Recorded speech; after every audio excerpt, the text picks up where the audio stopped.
রাজগঞ্জে তৃণমূল কংগ্রেসের উদ্যোগে বিএলএ 2দের নিয়ে অনুষ্ঠিত হলো বিশেষ প্রশিক্ষণ শিবির। রবিবার বেলাকোবার হরি মন্দিরের গুরুত্বপূর্ণ ট্রেনিং শিবিরের আয়োজন করা হয়।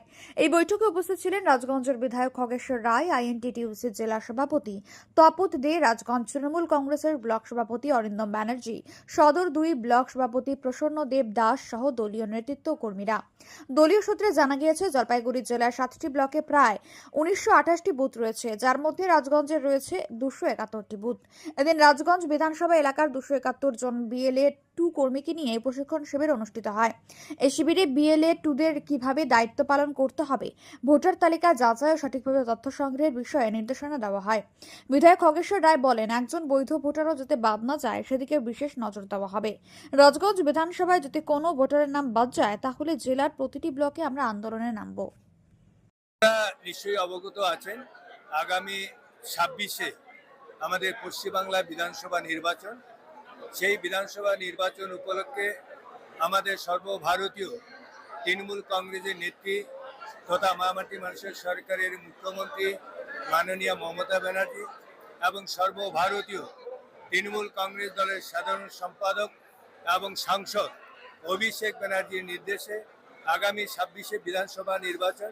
সেই বিধানসভা নির্বাচন উপলক্ষে সারা রাজ্যে প্রত্যেকটি বিধানসভা ওয়াইজ বিএলএ 2 যে ট্রেনিং, সেই ট্রেনিং আজকে রাজগঞ্জ বিধানসভার আজকে শিকারপুর অঞ্চলে হরি মন্দিরে প্রায় 271 জন যে বিএলএ 2কে নিয়ে আজকে ট্রেনিংয়ের ব্যবস্থা করা হয়েছে।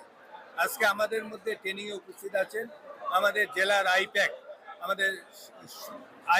আমাদের সুরেশবাবু থেকে শুরু করে আমাদের মধ্যে উপস্থিত আছেন জেলার আইএনটি সভাপতি তপন দে, উপস্থিত আছেন 2 জন ব্লক সভাপতি আমাদের অরিন্দম ব্যানার্জি, সদর টিয়ের আমাদের অর্জুন দাস থেকে শুরু করে 2 জন পঞ্চায়েত সমিতির সভাপতি বিনয় রায়, রূপালীদের সরকার থেকে শুরু করে আরও শাখা সংগঠনের যুব সভাপতিরা আছেন, মহিলা সভাপতিরা আছেন, অঞ্চল সভাপতিরা আছেন, প্রত্যেকটা প্রধানরা আছেন এবং জেলা পরিষদের সদস্য আমাদের বিদ্যুৎ কর্মকর্তা রণবীর মজুমদার আছেন এবং প্রত্যেকটা বুথের মানে বিএলএ 2 বাদ দিয়েও অনেকে যারা অঞ্চল সহ অনেকেই আছেন।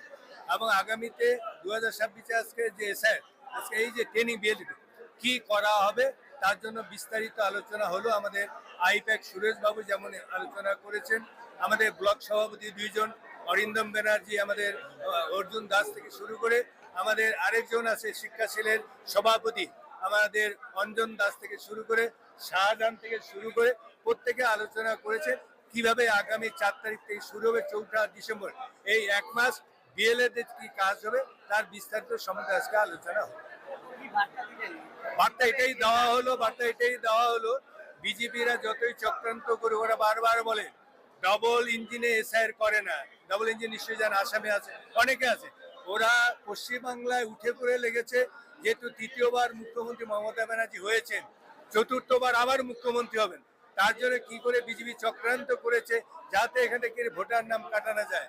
এবং নিশ্চয়ই আপনারা দেখে বিভিন্ন টিভিতে আপনারা দেখতে পেয়েছেন আমাদের সর্বভারতীয় তৃণমূল কংগ্রেসের নেতা সম্পাদক অভিষেক ব্যানার্জি এবং মামাটি মানুষের সরকারের মুখ্যমন্ত্রী মমতা ব্যানার্জি বারবার বলেছেন আমরা এসআইআর মানি না, একটা ভোটও যদি নাম বাদ দেয় আমরা বৃহত্তর আন্দোলন শুরু করব। তাই সেই বার্তাটা আমরা প্রত্যেকটা যারা কর্মী আছে তাদেরকে পৌঁছে দেওয়া। হ্যাঁ, আন্দোলন হবে যদি নাম কাটা পড়ে। একটা নামও যদি কাটা পড়ে রাজগঞ্জ বিধানসভায়, আমরা জলপাইগুড়ি জেলা জুড়ে প্রত্যেকটি বিধানসভায় বৃহত্তর আমরা আন্দোলন শুরু করব।